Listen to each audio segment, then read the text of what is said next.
Hey guys, and welcome back to this channel. In this video, I'll be showing you guys how you can remove filler words from your videos on CapCut PC.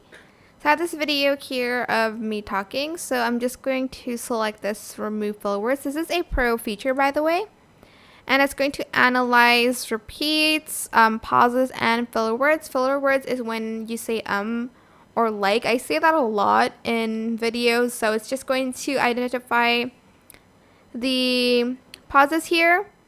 Oh, there's quite a few. So on this one, I think there's only a few. I think there's only pauses on this one and not filler words. I keep saying that. So what you can do is you can select the clip, like locate the pauses. If you think you should delete it, press delete here. Tick it. If you don't think it should be paused, then you are going to untick it, so it won't remove it.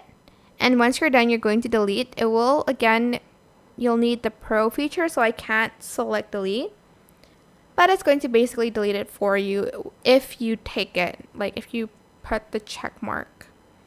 And that's it. Super simple. I hope this tutorial was helpful for you guys. Don't forget to like, comment, share. Also subscribe to this channel if you haven't done that already. If you have any more questions, just leave it in the comment section down below. I will try my best to answer them all for you guys. If you found this video helpful, please click the thanks button above the description box down below. Thank you so much for watching. Bye!